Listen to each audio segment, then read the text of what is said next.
Hello, कैसे हैं आप सब? बढ़िया। चलो अभी ना हम ना लास्ट चैप्टर पढ़ रहे हैं बायोलॉजी का, इसके बाद बायोलॉजी खत्म। केमिस्ट्री आप लोगों की बढ़िया चली रही है एंड फिजिक्स का देखते हैं, अभी तो पता नहीं कुछ। अरे करा देंगे, टेंशन मत लो। अच्छा, कुछ बातों का ध्यान रखना है। कुछ टर्म्स से आप फैमिलियर हो चुके होंगे, नहीं है तो क्या है की चिंता, मैं हूं ना, मैं करा दूंगी। ठीक है। एंड ये पंखा चल रहा है, खिड़कियां भी खुली है क्योंकि मौसम अच्छा हो रहा है, पर पंखा बंद नहीं कर सकती, बहुत गर्मी है, बेशक मौसम कितना ही अच्छा क्यों ना हो। वैसे तो मैं वॉइस रिड्यूस कर दूंगी, बट कमेंट सेक्शन में महिषासुर बनने की जरूरत नहीं है तुम लोगों को। राइट, जितना हो सके उतना शांत रहो और रहने दो। ठीक है। चलो अभी हम हेरिडिटी एंड इवोल्यूशन पढ़ना शुरू करते हैं। चलो अच्छा बच्चों, हेरिडिटी एंड इवोल्यूशन का मतलब क्या होता है ना? सबसे पहली बात तो ये आती है कि मैम हेरिडिटी क्या होता है, इवोल्यूशन क्या होता है। इवोल्यूशन मतलब इवॉल्व होना। ठीक है। अब we have seen that reproductive process give rise to new individual. हमने देख लिया कि रिप्रोडक्शन से नए नए लोग बनते हैं, नई नई जनता बढ़ती है, पॉपुलेशन बढ़ती है, हम पढ़ चुके हैं ये चीजें। But subtly different, we have discuss how much some amount of variation is produced even during asexual reproduction. Asexual reproduction का variation किधर बात हो रही है? The number of successful variation are maximized by sexual reproduction. ये बात सही है। देखो सेक्सुअल रिप्रोडक्शन से क्या होता है, ज्यादा से ज्यादा हमको वेरिएशंस मिलती हैं। रीजन, दो डिफरेंट जीन्स होते हैं, दो डिफरेंट इंडिविजुअल्स होते हैं, आधी इसकी आती है, आधी इसकी आती है, फिर दूसरे का होता है तो उसकी उसकी उसकी। ऐसे प्रोजेनी में डिफरेंस आता है, वेरिएशंस आती है। ठीक है। In number of animals including human beings which reproduce sexually, quite distinct variation are visible होते हैं ये। अब ऐसा तो है नहीं कि मेरे साथ अगर मेरा भाई भी है ना, तो कुछ केसेस में बहुत शक्ल मिलती है, बट एग्जैक्ट बिल्कुल ही मिल रही हो वो पॉसिबल नहीं है। ठीक है। वो चीजें हैं विजिबल, वेरिएशन विजिबल होते हैं। ठीक है। In this chapter we shall be studying the mechanism why which variations are created. हम क्या पढ़ेंगे कि वेरिएशन हो कैसे रही है ना। अब हमको तो पता चल गया वेरिएशन हो रही है, पर ये वेरिएशन हो कैसे रही है हम इस बारे में बात करेंगे। अभी हम इस चैप्टर को पढ़ते हैं। ठीक है। एंड सॉरी, वो बीच में क्या होता है ना, कभी कभी मैसेज पॉपअप कर जाते हैं, मैं नेट बंद करना भूल जाती हूँ। अभी मैंने कर दिया, अभी कोई दिक्कत नहीं है। ठीक है। अनटिल कोई आई जाए। अभी हम पढ़ते हैं अपना वेरिएशंस के बारे में। ये देखो, इस फिगर से क्या समझ आ रहा है बच्चों? ये समझ आ रहा है ना कि ये है इसकी, फिर ये दो है, फिर इसके ये दो है, फिर इसके ये दो है। क्या समझ आ रहा है? ये है, ये जो फिगर 9.1 है, ये बता रहा है creation of diversity over succeeding generation. ठीक है। The original organism at the top will give rise to say two individual. देखो ये है, इसने दो इंडिविजुअल को प्रोसेस किया, जन्म दिया। ठीक है। Okay, but body design similar है, बट कोई डिफरेंस है ना। डिफरेंस देखो, इधर रेड है, इधर ब्लू है, पर नीचे ग्रीन है, इधर फिर ब्लू है। ये डिफरेंस जो है ना, इसकी बात हो रहा है, means there is difference, there is variation. उसके बाद इन्होंने भी आगे दो इंडिविजुअल को राइज, लाइक आगे इससे भी आगे प्रोजेनी बढ़ी, इसके भी आगे बच्चे हुए, तो उसमें भी डिफरेंस है। देखो ये, अब ये दो बच्चे सेम तो नहीं है, they are similar, but are they identical?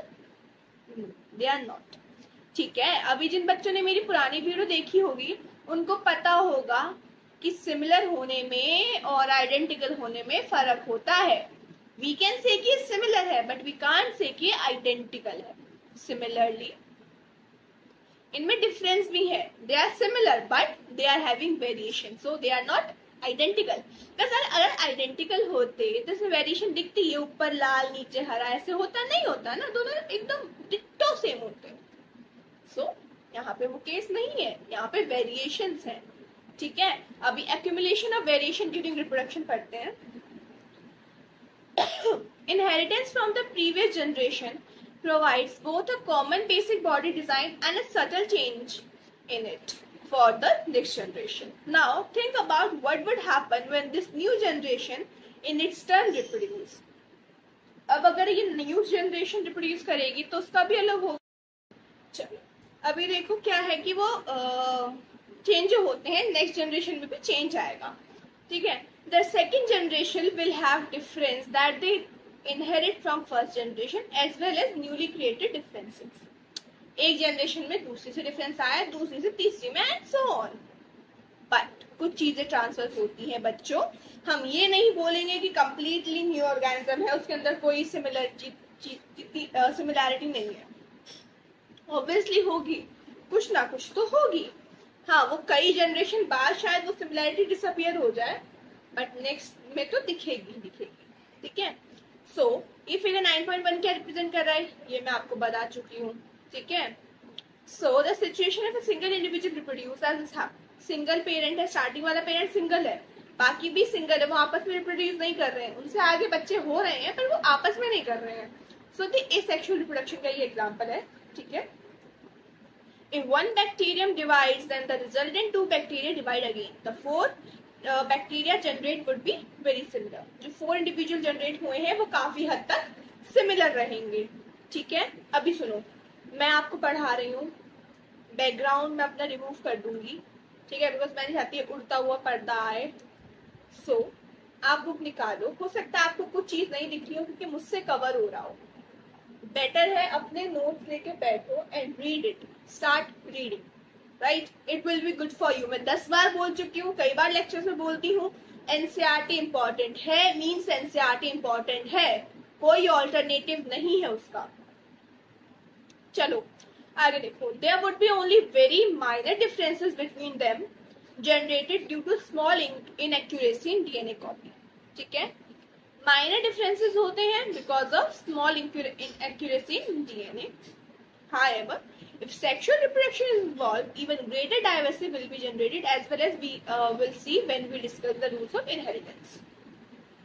So, do all these variation in a species have equal chance of surviving in the environment in which they find themselves?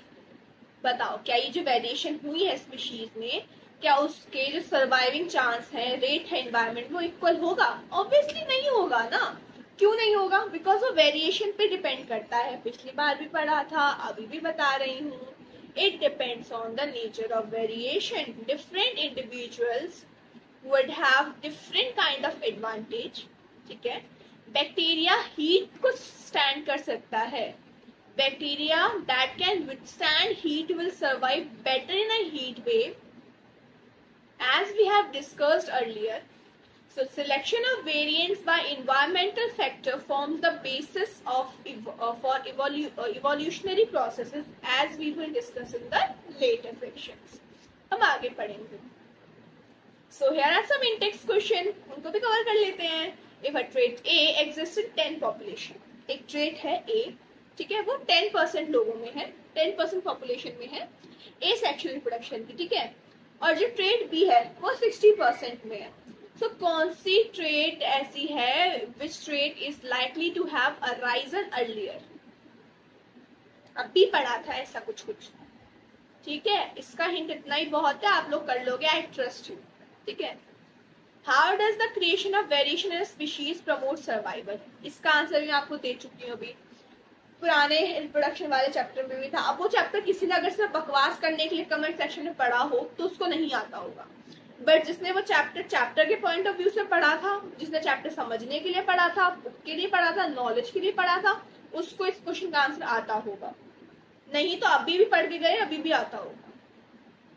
Comment section में फालतू बकवास लिख देने से आप कूल नहीं बन जाते हो, आप सुप्रीम नहीं लगते हो, आप बहुत बड़े इडियट और डफर लगते हो। And that I know, you really don't need to prove कि तुम क्या हो। जो तुम कमेंट उल्टे सीधे लिख देते हो उससे पता चल जाता है कि तुम क्या हो। सो कोई ऐसी तुमने 30 मार्क खान वाली हरकतें नहीं कर दी कि वी शुड क्लैप एंड आपको अवार्ड देना चाहिए। इससे अच्छा पढ़ लो, थोड़ा दिमाग पढ़ाई में लगा लो। अभी हेरिडिटी पढ़ते हैं, ठीक है। The most obvious outcome of the reproductive process still remains the generation of individuals of similar design. The rules of heredity determined by the process by which trait and characters are reliably inherited. ठीक है, trait और character पे depend करता है जो rule है heredity का, which are inherited, जो इनहेरिट हो रहे हैं, ठीक है। सो अब हम इनहेरिट ट्रेट की बात कर रहे हैं जो एक से दूसरे में जा रही है। सो मतलब क्या होता है एग्जैक्टली सिमिलर होने का, डिफरेंस होने का। सिमिलर मीन्स चीजें जो सिमिलरिटी हो रही है राइट, उसमें चीजें कुछ सेम है। मैं ये नहीं बोलूंगी वो एग्जैक्टली अपने पेरेंट्स के जैसे दिख रहे हैं, बट उनमें अपने पेरेंट्स की कुछ झलक दिख रही है, सब में दिखती है। कोई कहता है कि तुम अपनी मम्मी से बहुत रिजेंबल करते हो, कोई कहता है तुम अपने पेरेंट्स से बहुत रिजेंबल करते हो। रीजन का झलक दिखती है क्या। मैं ऐसे नहीं बोल रही कि बिल्कुल ये सेम चेहरा तुमने चिपका दिया, ऐसे तो मूवीज में होता है, रियल लाइफ में भी होता है, बट इतना नहीं होता। ठीक है। So we know that a child bears all the basic features of a human being. Human का बच्चा है तो ह्यूमन जैसा होगा, सांप का तो नहीं हो सकता, हरकतें सांप वाली हो सकती है, पर चेहरा तो इंसान का ही होगा। So, however, it does not look exactly like its parents, and human population shows a great deal of variation. बहुत वेरिएशन देखने को मिलती है ह्यूमन पॉपुलेशन में। एग्जैक्टली पेरेंट्स की तरह नहीं दिखता, बट काफी हद तक बच्चा अपने पेरेंट्स से रिजेंबल करता है, करेगा भी। ठीक है। अभी हम कुछ रूल्स पढ़ेंगे, एंड रूल्स पढ़ेंगे इनहेरिटेंस ऑफ ट्रेड्स का, मैंडल्स कंट्रीब्यूशन। ठीक है। अच्छा बच्चों, ये फिगर ए एंड बी देखो, ये डिफरेंट टाइप्स के ईयर लोब्स को दिखा रहा है। देखो एक में तो गैप है, एक बिल्कुल अटैच्ड है। अपने भी अभी शीशे में जाके देखना, पता चलेगा। फिर कल सुबह जब अपने स्कूल जाओ, अपने दोस्तों का देखना, you will see the changes. ठीक है। एक फ्री है, एक अटैच्ड ईयर लोब है, and the lowest part of ear called the ear lobe. Ear lobe की बात हो रही है बच्चों। It's closely attached to the side of head in some of us and not in others. Free and attached earlobes are two variants found in human population. ये दो variants तो बहुत इजीली देखने को मिल जाएंगे आपको। ठीक है। सो करके देखना। The rules for inheritance of such traits in human being are related to the fact that the both father and mother contribute practically equal amount of genetic material. दोनों का इक्वल अमाउंट जा रहा है बच्चों। ठीक है।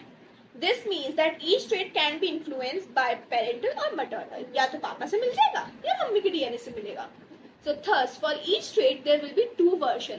इसलिए हर trait के दो वर्जन होते हैं हर बच्चे में। What will then the trait seen in the child be? Mendel. Mendel का भी हम आगे, Mendel work out the main rules of such inheritance, and it is interesting to look at those experiments. अब ये जो मेंडल है, he was a very educated and a very well-known person. He went on to study science, mathematics at the University of Vienna. Failure in the examination for teaching certificate did not suppress his zeal for scientific quest. Again, जो लोग काफी बच्चे हैं, बच्चे नहीं, काफी लोग हैं जो सोचते हैं कि only if you will score good marks then only you are a good human, or if you will score good marks then only you can achieve anything. Marks important है, it's a harsh truth. हाँ, आपको minimum marks तो चाहिए ही चाहिए आगे process further study करने के लिए। एंड आप पढ़ते हो, आप में नॉलेज होती है तो वो भी होता है। ठीक है। फेलियर भी होता है, कोई ऐसा वो नहीं है कि नहीं आप नहीं होता, ऐसा होता है, कोई बात नहीं। बट अगर मैं यही बोलूँ कि नहीं, सिर्फ जिसके 90+ मार्क्स हैं 12th में वही अच्छा बच्चा है, बाकी तो गद्दड़ है, नहीं, ऐसा नहीं। There is no such criteria कि मैं ये बोल दूं कि हाँ इतने से मार्क्स वाला इंसान अच्छा है, इतने से मार्क्स वाला गंदा है। I can't say this.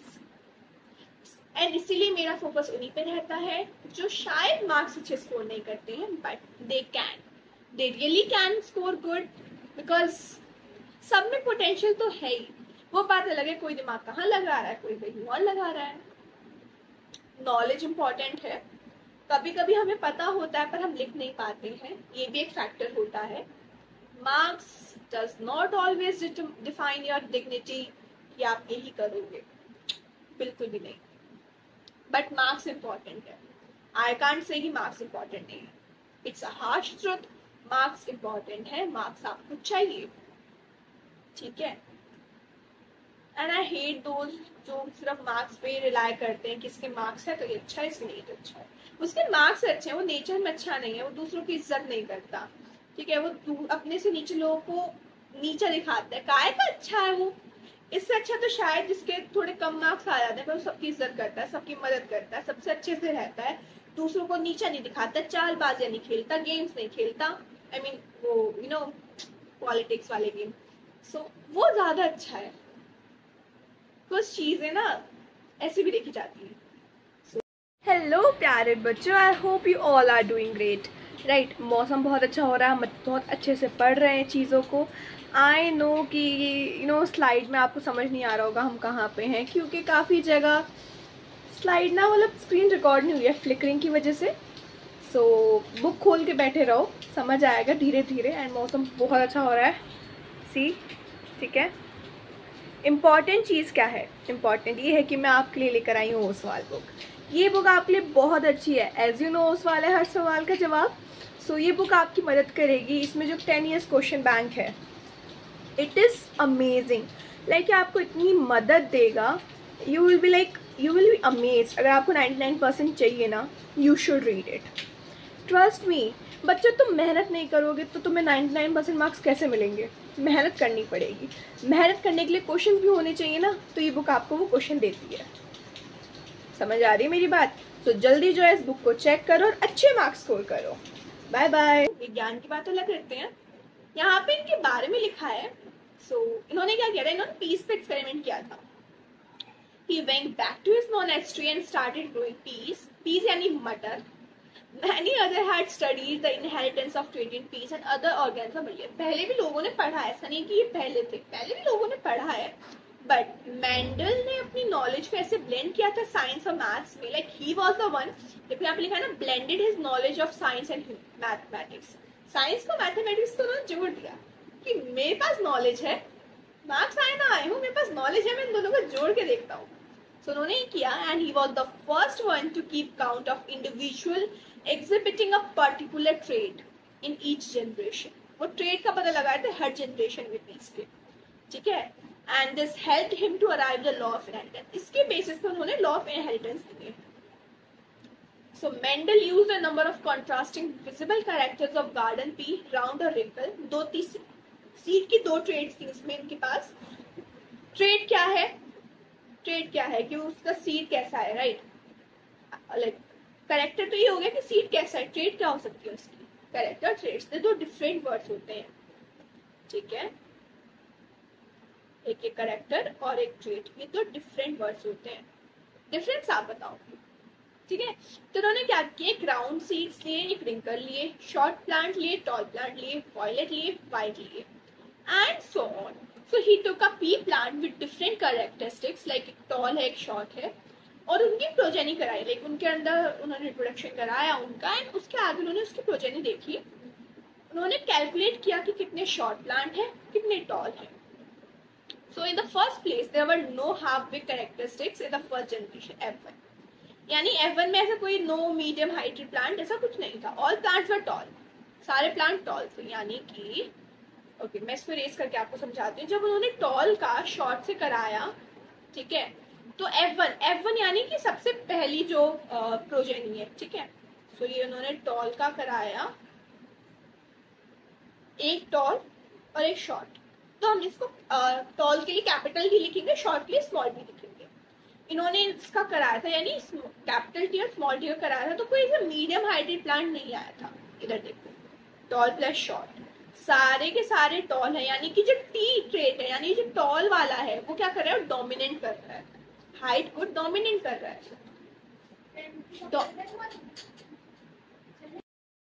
Yes, हम कहाँ पे थे? हम पढ़ रहे थे मैंडल ने जब टॉल का और शॉर्ट प्लांट की प्रोजेनी कराई, तब क्या आया?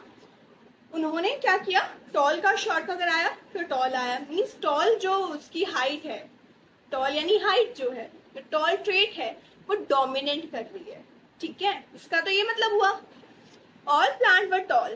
This means that only one of the parent trait was seen, not some mixture of two.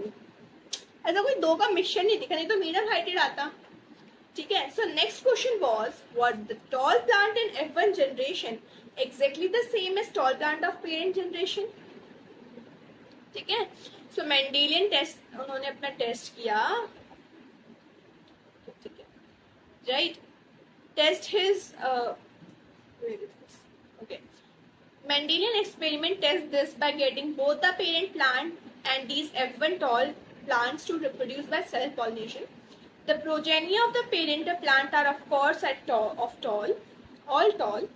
However, the second generation उसके बाद उन्होंने F2 करी, ठीक है, F1. Progeny of F1 tall plants are not at all tall. Instead, 1/4 of them are short. जब उन्होंने F2 कराया, यानी उन्होंने जब सेकेंड जनरेशन कराई, जब उन्होंने दोबारा से प्रोजेनी कराई, तब क्या आया? उनके पास मिक्स्ड रिजल्ट आया.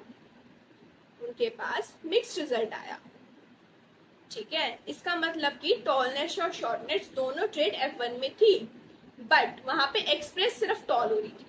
हम ये नहीं बोलेंगे उधर ट्रेड ही नहीं थी, ट्रेड थी बट वो एक्सप्रेस नहीं हो रही थी, ठीक है. जैसे कि समझो, ऐसे आप बोलना तो चाहते हैं कुछ, आपके अंदर बात है पर आप उसको रख नहीं पा रहे हो. सो आपके पास बात बोलने के लिए है पर एक्सप्रेस नहीं कर रहे हो, इट मीन्स आप एक्सप्रेस नहीं कर पा रहे हो. दैट डजंट मीन आप बोल नहीं सकते हो. सो एग्जैक्टली उन्होंने क्या किया, उनके साथ भी यही हुआ, ठीक है. चलो अब हम आगे देखेंगे इसको. हेलो बच्चों, not hello, I am so sorry. इतनी सारी डिस्टर्बेंस होती है, इतनी बार कट कट कट आपको फील हो जाता होगा, ठीक है. मैं चाहे कितनी भी कोशिश करूँ उसको स्मूथ करने की, नहीं हो पाता. तो मैं 3 बजे शूट कर रही थी, बीच में फिर कुछ चीजें हो गई, कोई लैंड सही करने आ गया, नेट वाला आ गया, ये हो गया, वो हो गया. इवेंचुअली 12:30 बजे मुझे टाइम मिला वापस से बताने का. देख मैं कितनी कोशिश करूं कि एक शॉट में सब हो जाए, डिले ना हो, कुछ ना कुछ होता है. मैं भी ना जानबूझ के तो नहीं करती हूँ. So sorry for your delay. अभी हम बहुत टाइम इतना वेस्ट कर चुके हैं, तो इस चैप्टर को जल्दी जल्दी मैं आपको खत्म करवाऊंगी. टेंशन ना लो, टेंशन, टाइम तुम्हारा वेस्ट नहीं होगा, ठीक है. जितना तुम्हारा टाइम इम्पोर्टेंट है ना बच्चों, उतना मेरे लिए भी है. तुम्हारा भी टाइम भी और अपना भी. अपना तो बहुत ही ज्यादा, बहुत हेक्टिक शेड्यूल रहता है, ठीक है. तो चलो अभी हमने पढ़ ली कि टॉल था, शॉर्ट था, तो टॉल ट्रेट आई F1 में. F2 किया तो 2 मिक्स ट्रेट आई, ठीक है. अभी देखो, उधर ही देख लो एक बार. ये हम पढ़ चुके हैं, इंडिकेट्स दैट खत्म, ठीक है. In this explanation for TT and TT capital T and small t are tall plants while only TT short plant. यानी कि जो स्मॉल t है ये तो शॉर्ट है, ये टॉल है, ये टॉल है, ये टॉल है. फर्क क्या है? फर्क क्या है? फर्क ये है कि जो ओके एक बात देखो, जो सिंगल टी ट्रेट है, जो कैपिटल टी है ना, is enough to make plant tall. Means वो डोमिनेंट है, ये मैं आपको पहले बता चुकी हूँ, ठीक है. सो ऐसी ट्रेट्स को हम डोमिनेंट ट्रेट्स बोलते हैं. देखो यहाँ पे लिखा भी हुआ है dominant trait. While others that behave like small T R called recessive trait, ठीक है. Recessive, so one is dominant, another one is recessive. याद रखना इम्पोर्टेंट है. इधर देखो फिगर 9.4 में एक और एग्जांपल दिया है. What happened when P plant showing 2 different characteristics rather than just one? ऐसा क्या हुआ कि अगर सोचो एक कैरेक्टरिस्टिक ना दिखा के वो 2 दिखाए तो क्या होगा, है ना. So how do progeny of a tall plant with round seed and a short plant with wrinkled seed look like? यानी कि टॉल है, राउंड सीड है, शॉर्ट है और रिंकल्ड सीड है और सीड है, ठीक है. सो ऐसे में क्या होगा, आपको एक नहीं 2 कैरेक्टरिस्टिक्स दे दी, शेप की और उसकी हाइट साइज की, ठीक है. So they all are tall and have round seeds. Tallness and round seeds are thus dominant trait, ठीक है. But what happen when these F1 are used to generate F2? F1 में तो dominant recessive आ गया. अब इस F1 को हम F2 में कर रहे हैं, यानी एक जनरेशन से दूसरी जनरेशन में कर रहे हैं. बात समझो बच्चों, ये एक पेरेंट है, ये 2 पेरेंट है, इनका पहला क्रॉस हुआ, F1 आया. जब F1 दोबारा क्रॉस करेगा तब F2 आएगा. समझ आ रही है? कंफ्यूज नहीं होना बच्चों, ठीक है. सो ये है. अब Mendelian experiment will find that some F2 progeny tall plants with round seeds and some were short plants with wrinkled seed. However, there would be also be some F2 progeny that showed new mixture. ऐसा भी होगा कि नए mixtures बनेंगे, ठीक है. सो कुछ toll होंगे बट wrinkled seed होंगे. यानी कि मेरी बात सुनो, हमने क्या लिया था, हमने 2 चीजें ली थी, ठीक है. क्या 2 चीजें ली थी मैम हमने, बता. अभी मैं एक ही चीज लिखती हूँ, मतलब ऐसे सोचो, एक टॉल लिया था, टॉल के साथ हमारा सीड राउंड था. स्मॉल जो ड्राफ्ट था उसके साथ हमारा रिंकल्ड सीड था, तो W रिंकल्ड आ राउंड, ठीक है. अब क्या हुआ, होना तो यही चाहिए कि जो रिसेसिव जीन है वो सप्रेस हो जाएंगे और जो डोमिनेंट है वो रिजल्ट करेंगे।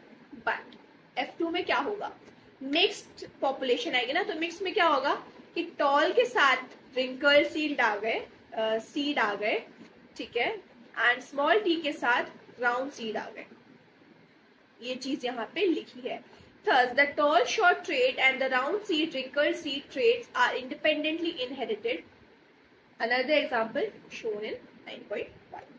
So, how do these traits get expressed? ये trait express कैसे होती है?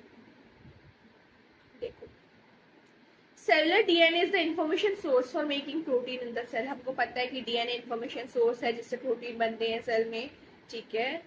डीएनए का एक सेक्शन आपको इंफॉर्मेशन प्रोवाइड कराता है, means the section of DNA that provide information for one protein is called the gene of that protein. उसको हम उसका जीन बोलते हैं। क्लियर बच्चों, समझ आ गई है ना? तो अभी मेरे हुरिये पे ध्यान नहीं देना, इस पे ध्यान देना है बिकॉज बहुत इंपॉर्टेंट है, right. Let us take the example of tallness as a characteristic. We know that plant have hormones that can trigger growth. Plant में hormone होते हैं जो ट्रिगर करते हैं उसकी ग्रोथ को। प्लांट की जो हाइट है वो डिपेंड करेगी प्लांट हार्मोन पे, पर्टिकुलर उसके हार्मोन पे, ठीक है। सो यहाँ पे लिखा है the amount of plant hormone made will depend on the efficiency of the process for making it. Now consider an enzyme that is important for this process. If this enzyme work efficiently, समझो अगर एक process, ये tallness की process है, ये plant hormone, plant growth की जो process है उसमें हमको एक एंजाइम चाहिए, ठीक है बच्चों। अब वो एंजाइम अगर अच्छे से काम कर रहा है, इनफ क्वांटिटी में है, तो रिजल्ट अच्छे मिलेंगे ना, और ऐसा नहीं है तो रिजल्ट अच्छे नहीं मिलेंगे, ठीक है। ये फिर से फ्लिकर करने लग गई है screen, and this happens very usual. इसकी वजह से क्या होता है कि मैं पढ़ाती जाती हूँ उधर रिकॉर्ड नहीं होता है, इवेंचुअली स्लाइड्स लगानी पड़ती है, दैट बहुत काम बढ़ जाता है। आई कैन टेल यू कितनी दिक्कतें हैं, उसके बाद भी तुम लोग पढ़ते नहीं हो, वीडियो नहीं देखते हो, बस कमेंट करने आ जाते हो बदतमीजों की तरह। If this enzyme work efficiently, a lot of hormone will be made, बहुत सारे हार्मोन्स बनेंगे, and the plant will be toll, plant tall होगा। So if the gene for that enzyme has an alteration that makes the enzyme less efficient, the amount of hormone will be less. कम होगा तो plant short होगा। बहुत basic चीज है ये, ठीक है, इसे तो समझाने वाला नहीं। अब मैं रात को मेहनत कर रही हूँ, तुम पढ़ो। मैं तुम लोग की तरह सुबह 8, 9, 10 बजे तक नहीं सो सकती, मुझे सुबह जल्दी ही उठना है, पढ़ लो इसलिए, ठीक है। If the interpretation of Mendelian experiments we have been discussing are correct, then both parents must be contributing equally to the DNA of the progeny during sexual reproduction. ये हम पहले डिस्कस कर चुके हैं। If both parents can help determine the trait in progeny, both parents must be contributing a copy of same gene. यानी अगर दोनों same है तो सेम जीन है, ठीक है। This means that each plant must have 2 set of all genes, one inherited from each parent. यानी इसके पास 2 सेट है, दोनों पेरेंट से एक एक आ रहा है, ठीक है। चलो, अच्छा मैंने आप लोगों को बोला था जर्म सेल्स के बारे में, सोमैटिक सेल्स में जर्म सेल्स सोमैटिक में डिफरेंस क्या होता है पता होना चाहिए। पता है? नहीं पता होगा, पढ़ाई नहीं है, मैं अब नहीं पढ़ाऊंगी। सर्च करो और समझो, कुछ मेहनत नहीं करनी है, कुछ भी, मतलब थोड़ी सी मेहनत करने के लिए कोई बोल क्या दे, ऐसे लगता है तूफान आ गया हमारी जिंदगी में। If progeny plants inherited a single whole gene set from each parent, then experiment in figure 9.5 cannot work. ऐसा क्यों? Because the 2 characteristics R and Y would be linked to each other and cannot be independently inherited. ठीक है? So यहाँ कुछ ऐसा नहीं है। Chromosome के बारे में लिखा है, what is chromosome? A single long thread of DNA, but as separate independent pieces, each called a chromosome. Thus, each cell will have 2 copies of each chromosome, one from male and one from female. Chromosome, germ cell, and somatic cells, DNA, ये terms आपको आनी चाहिए, important है। These terminologies are hell important for you, ठीक है। Make a notes, start writing क्या क्या important and do it। चलो अभी सेक्स डिटर्मिनेशन पढ़ते हैं। हम कैसे डिटरमाइन करते हैं कि बच्चे का सेक्स क्या होगा, यानी वो मेल होगा या फीमेल होगा। मेल में XY है, फीमेल में XX है, यानी फीमेल के पास सेम क्रोमोसोम है XX और मेल के पास XY है। सो अगर X आया तो फीमेल एक्स वाई आया तो मेल। अब क्या होगा, इधर देखो, दिख रहा है इधर आपको, ये एक्स वाई है, एक्स एक्स है, यानी इधर एक्स है इधर एक्स वाई है। ये कुछ लोगों को समझ नहीं आ रहा होगा, तो मेरे बच्चों इधर देखो, ये है हमारा मेल, इसके पास एक्स वाई है, ठीक है। फीमेल के लिए हम अलग कलर लेते हैं, चलो समझने के लिए। Colour theory works very well on childrens, right. So X X, ये क्या है, ये फीमेल का है, वो मेल का है। यानी मेल में क्या डिफरेंस है, सिर्फ वाई का ही तो डिफरेंस है बच्चों मेल में। ये वाई मेल को मेल बना रहा है, राइट। सो अगर मेल ने एक्स दिया, अब देखो एक मेल से आएगा एक फीमेल से आएगा, इतना क्लियर है बच्चों, एक मेल से आएगा एक फीमेल से आएगा। सो मेल से एक्स आया, फीमेल से एक्स एक्स कोई सा भी एक्स आ जाए, एक्स ही आना है, तो क्या बनेगा, फीमेल। बट वहीं अगर वाई आ जाए मेल से और फीमेल से, तो एक्स ही आएगा, एक्स वाई, तो क्या बनेगा, मेल, ठीक है। सो यस, बच्चा मेल होगा या फीमेल होगा, गर्ल होगी या बॉय होगी, depends totally on father, doesn't depend on female. Mummy पे, मदर पे डिपेंड नहीं करता है, ठीक है। एंड आज भी कहीं ना कहीं पीपल ब्लेम ऑन मदर्स, जिनको बेटियां नहीं चाहिए होती है, कि she is not giving us वारिस उनके अकॉर्डिंग, तो ठीक है। So it's me. एंड ऐसा भी नहीं कि सिलेक्ट कर सकते हैं कि नहीं हमको ये चाहिए, ऐसा भी नहीं होता है, it's a natural process, right, ठीक है। सो यहाँ हमने पढ़ लिया है, we are not going into it. कुछ चीजें रह गई हो, श्योरली कमेंट सेक्शन में बोलो, रिप्लाई जरूर मिलेगा डाउट का, ना कि बकवास बातों का। Again I am telling you, बकवास बात लिख के अपना मेरा दोनों का टाइम बर्बाद कर रहे हो तुम, और कुछ नहीं कर रहे हो, जिंदगी में पढ़ लो, ठीक है। चलो अभी हम इवोल्यूशन पढ़ते हैं। इवोल्यूशन क्या होता है, we have noted that there is inbuilt tendency to variation during reproduction, both because of errors in DNA copying as a result of sexual reproduction. Clear? Ma'am ये तुमको आता है अच्छे से। हो ये डायग्राम बड़ा अच्छा सा लग रहा है, क्या है ये वेरिएशन दिखा रहा है पॉपुलेशन में, ठीक है, इनहेरिटेड और otherwise. So in first situation a colour variation arise during reproduction, reproduction से कलर वेरिएशन आ रहा है, ठीक है। So that there is one beetle that is green in color instead of red. एक green है, बाकी सब red है। This beetle moreover can pass the color on to its progeny. उसने आगे कलर पास किया, आगे और आया, फिर आगे ग्रीन ज्यादा हो गया, उसने और किया और ग्रीन, फिर सारे ग्रीन हो गए। तो ये क्या दिखा रहा है, दिखा रहा है कि प्रोजेनी जो है बीटल्स की वो ग्रीन हो गई है। Crows cannot see green colored beetle on the green leaves. Obviously crow को green leaves, green वो लगेगा, तो रेड वालों को उठा के खा जाएंगे, तो रेड की पॉपुलेशन खत्म, ग्रीन ही ग्रीन, ठीक है। अब आगे क्या होगा, जो प्रोजेनिया है ग्रीन की, वो is not eaten, while the progeny of red is continuously to be eaten. As a result, there will be more and more green than the red one in the beetle population. यही होगा ना, ऐसा ही होगा।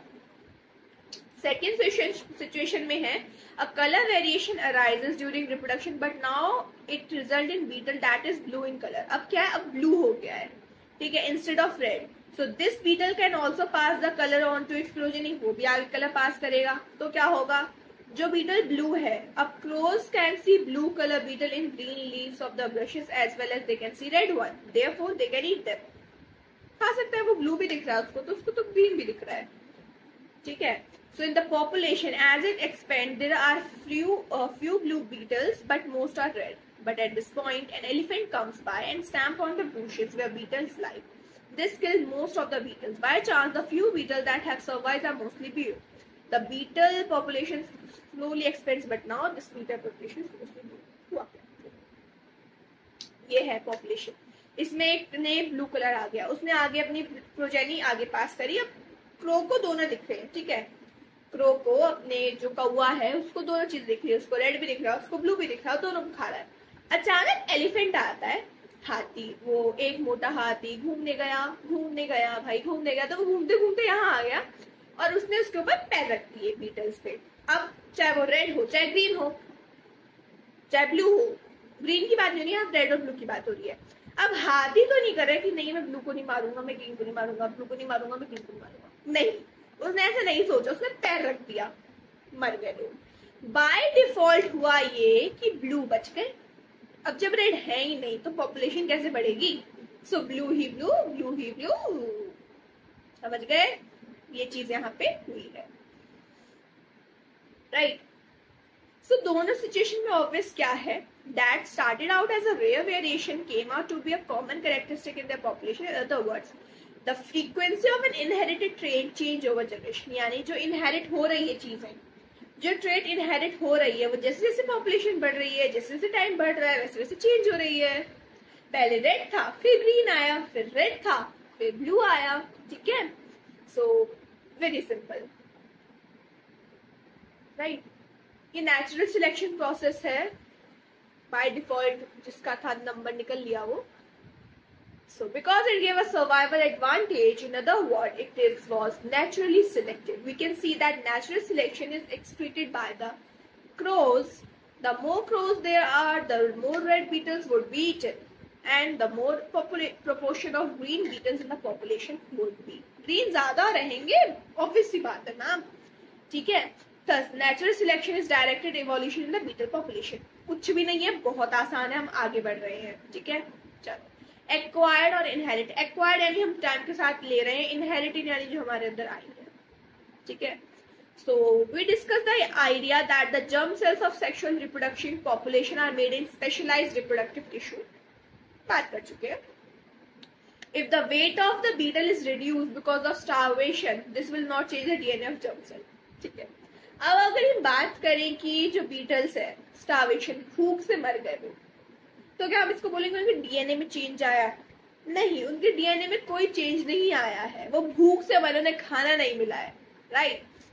सो this will not change the DNA of the germ cell, therefore low weight is not a trait. So जो low wait है वो trait नहीं है, समझ गए?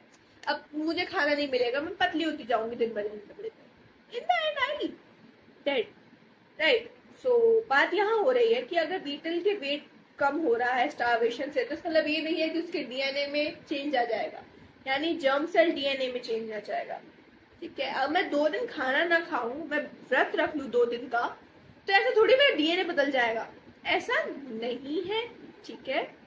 तो यस, दूसरा एग्जाम्पल है, यहाँ देखो, okay, change in non reproductive tissue can not be passed on to the DNA of the germ cell. Therefore, experience of an individual during its lifetime cannot be passed to its group. यानी कि जो एक individual की experience है वो आगे pass on नहीं हो रहे हैं, लाइक डायरेक्ट, है ना, can not be direct evolution. एक और एग्जांपल लिखा है यहाँ पे कि एक individual can not pass on its progeny the experience of life time if we breed a group of mice. अगर एक माइस के ग्रुप का ब्रीडिंग कराई है, ठीक है, all their progeny will have tails, सब में पूछो as expected. Now if the tails of these mice are removed, अगर हम उसको सर्जरी से रिमूव करते हैं, ठीक है, हटा दी, पूछ नहीं, अब मेरा पूछा चूहा है। So do these tails mice have tailless progeny? Obviously the answer is no. Reason, उसकी हमने सर्जरी करी, हमने उसके डीएनए में चेंज नहीं किया है, right. This makes sense because your tail cannot change the gene.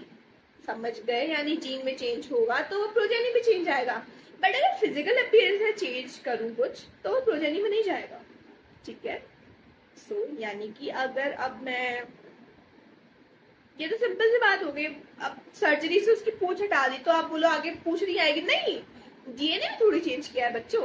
सो जो उसकी लाइफ टाइम एक्सपीरियंस है वो ही नहीं बताते कि डीएनए में चेंज होगा नहीं होगा, ऑब्वियसली नहीं होगा, ठीक है। चलो,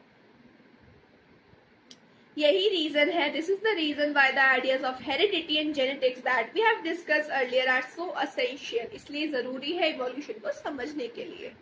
Even Charles Darwin, who came up with the idea of evolution of a species by natural selection in the 19th century, could not work out the mechanism. It is ironic that he could have done so if he had seen the significance of experiments his Austrian contemporary George Mendel was doing, but then Mendel too did not notice Darwin's work as relevant to his. Okay, ये origin of life on earth पढ़ लेना, important है। Right now I am just skipping it, ठीक है। Okay, ये question भी देख लेना। आई वॉन्ट माई आर्मी की आंसर आपको आने चाहिए, ठीक है। Specification, what is specification? That we have seen so far is microevolution. This means that the change are small, even though they are significant. Significant है, but changes तो छोटे से small है, ठीक है। Also, they simply change the common characteristics of a particular species, but this does not properly explain how new species come into existence. इसका मतलब ये भी नहीं है वो ये बता दे कि new species कैसे आ रही है existence में, ठीक है। So when this happens, they can be called to independent species, so that we can extend the reasoning. We have used above to explain specific speciation की बात हो रही है, not speciation की, speciation की बात हो रही है, ठीक है। टंग ट्विस्ट हो जाती है पूरे दिन बर्ड कर करके। And if you guys really want to draw that, करो। किसको रुकूंगी। Consider what would happen if the bushes the beetle feed on are spread widely over a mountain range. The beetle population becomes very large as a result, but individual beetles mostly on a few nearby bushes throughout their lifetime. They do not travel far, so in the huge population of beetles, there will be subpopulation in neighborhoods. Since male and female beetles have to meet for reproduction to happen, most reproduction will be within these subpopulation, of course, and occasional adventurous beetle might go from one side to another, or beetles picked up by a crow from one side and dropped into the other without being eaten. ऐसा भी हो सकता है, यानी migration करा दिया, ठीक है। The migrant beetle will reproduce with the local population. I'm not reading, I'm reading so that आप भी बुक में थोड़ा सा झाँक लो, पढ़ लो।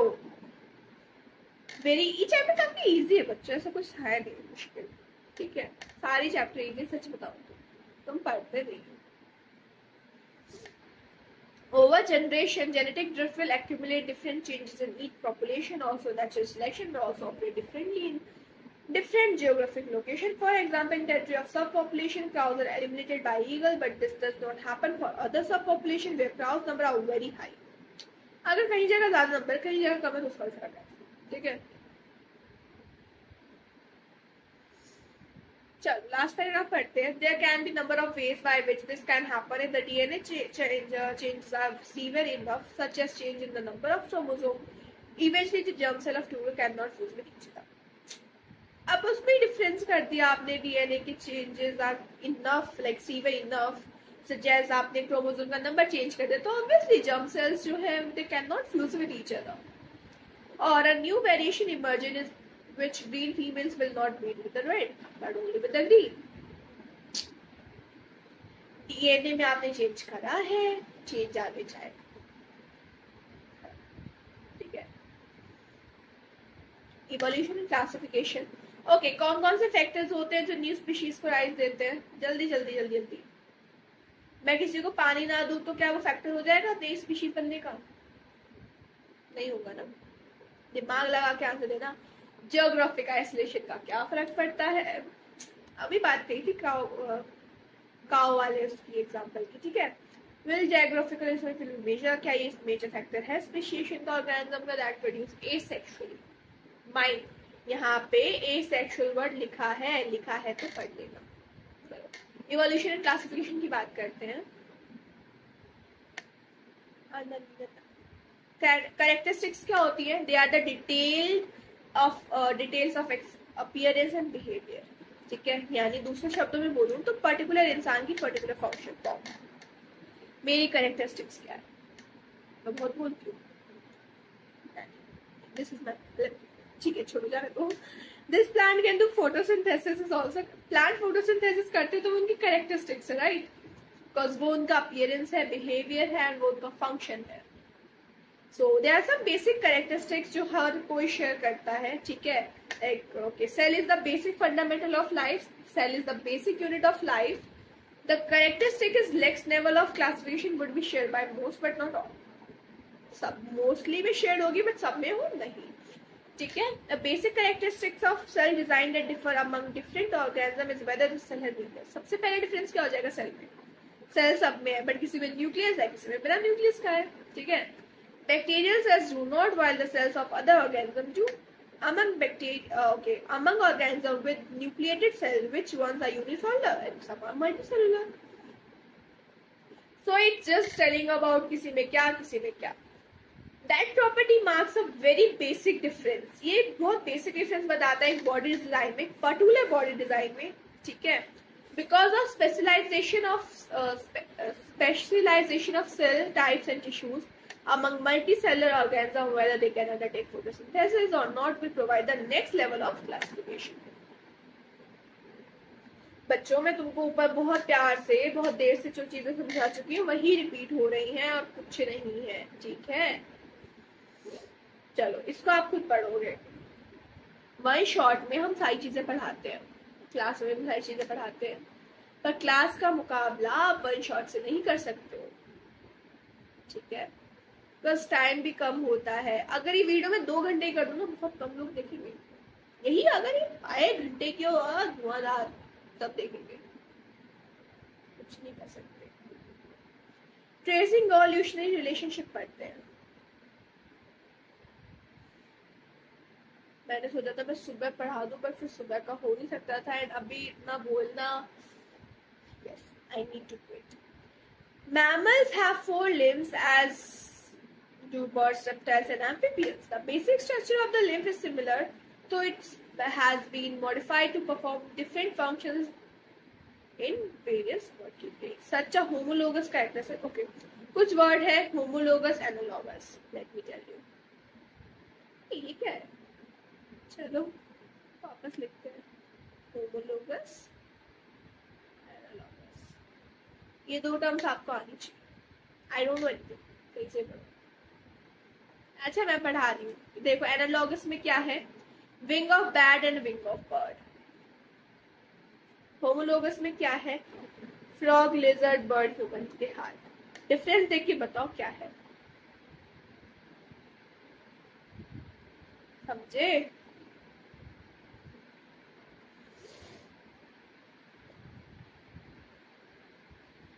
ये कॉमन दिख रहे हैं, wing of bat and wings of bat and wings of bird, दोनों ये उड़ने के लिए यूज कर रहे हैं, दोनों सिमिलर, बोलो इनको, हाँ ये सिमिलर दिख रहे हैं, बट क्यों? क्योंकि फ्लाइंग के लिए यूज कर रहे हैं, बट इनका ओरिजिन सिमिलर नहीं है। हाउएवर ह्यूमंस का और जो ऊपर हमने बात करी है उसका ओरिजिन सिमिलर है, right?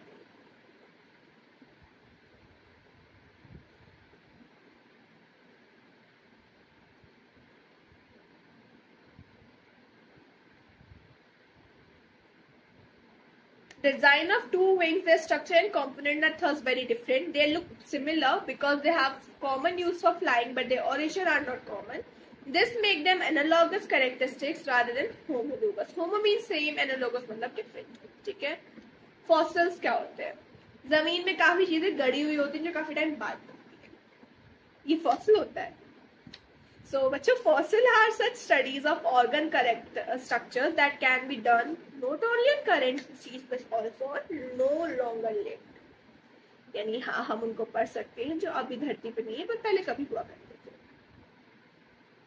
How do we know that these extinct species ever existed? हमें कैसे पता चलता है? हमें पता चलता है we know this from finding fossils. अब fossils क्या होते हैं? देखो जब कभी ऑर्गेनिज्म कोई मरता है ना, so usually when organism die their body will decompose and be lost, but every once in a while the body at least some part में भी environment that does not let it decompose completely, कुछ रह जाता है जो completely decompose नहीं होता है। If a dead insect get caught in hot mud, अब कोई हॉट मड में है तो उसके वहां पे रह जाता है, ठीक है, it will not decompose quickly and the mud will eventually harden and retain the impression of body parts, उसके बॉडी पार्ट्स का इंप्रेशन उस पर रह जाता है मड पे, ठीक है। सो उससे हमको ट्रेसेस मिल जाते हैं and we call them fossils. So all such preserve traces of living organisms are called fossils, ठीक है। इंपॉर्टेंट है बच्चों ये, ये आप पढ़ लेना, ये इंपॉर्टेंट है। अगर कोई ध्यान से लेक्चर सुने ना तो सच्ची में बहुत काम की बातें बताई आज मैंने। इवोल्यूशन बाय स्टेजेस, एक क्वेश्चन ये आता है, if complicated organ such as eye are selected by advantage they provide, how can be generated by using single DNA change generated by a single DNA gene. Surely such complex organ will be created bit by bit over generation. धीरे धीरे बन रहा है. But how can each intermediate change be selected for? There are a number of possible explanations. Even an intermediate stage such as rudimentary eye can be useful to some extent. This might be enough to give a fitness advantage. In fact, the eye, like the wing, seems to very popular adaptation. Insects have them, so does an octopus, so does a vertebrate, and the structure of eye in each organism is different, enough for them to have a separate evolutionary origin. Also, a change that is useful for one property to start with can become useful later for quite a different function. Feathers, for example, can start out of providing insulation in cold weather. Insulation देते feather, but later they might become useful for flight. In fact, some dinosaurs had feather, although they could.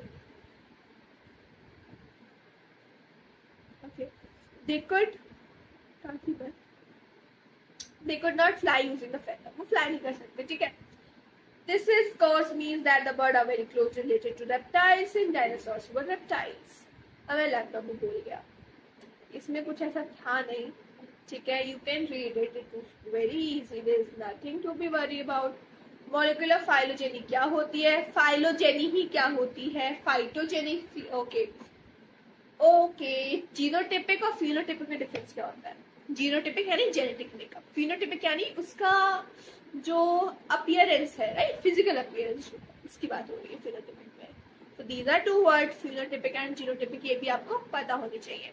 तो जो word मैं बोलती हूँ ना, homologous, analogous, phenotypic and genotypic, उसके अलावा chromosomes, DNA, inherited, ovulation, fossils, right? And then और क्या बचेगा? काफी सारी टर्म्स बचे. Germ cell, somatic. ये टर्म बच्चे सच्ची में इंपॉर्टेंट है, कहीं ना कहीं पेपर में आएगा. अभी समय है, पढ़ लो. Evolution should not be equated with the progress. Evolution का progress से equate नहीं कर सकते हो, ठीक है? In an exercise of tracing the family trees of species, we need to remember certain things. Firstly, there are multiple branches possible at every stage. So it is not as if one species is eliminated to give rise to new one, a new species has emerged, but that does not necessarily mean like the beetle example we have seen about that old species will disappear. It all depends on environment. Environment depend करता है ये सारी चीजें, इसमें भी कुछ नहीं है, right? So there is no real progress in the idea of evolution. Evolution में कोई progress वाली चीज नहीं है, ठीक है? Evolution is simply the generation of diversity. Evolution मतलब simply जो diversity है, ठीक है, जो shape है diversity की, और जो environmental selection है. Environment किसको adapt कर रहा है, किसको नहीं कर रहा है, ठीक है? So ये सारी चीजें होती है evolution. So don't you dare to compare evolution. Like compare करो, but don't equate it with and don't just say it is similar to progress. नहीं बच्चों, ऐसा नहीं होता है. Progress doesn't mean evolution. Evolution doesn't mean progress. ठीक है? It means simply the generation of diversity and the shaping of diversity by environmental selection. The only progressive trend in evolution seems to be more and more complex versions have emerged through time. However, again, it is not as if the older designs are insufficient. So many of the older and simple designs still survive.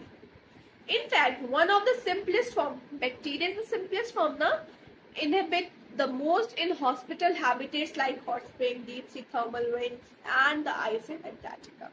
In other words, human beings are not pinnacle of evolution, but simply yet another species in the teeming spectrum of evolving life. Human evolution की बात हुई है, DNA sequence की बात हो रही है इधर. Skin colour used to be the commonest way to identify these so called races. Some were called yellow, some called black, some were white, some brown. ठीक है. Major question debated for a long time was have these apparent groups evolve differently. कई अलग अलग appear हुए.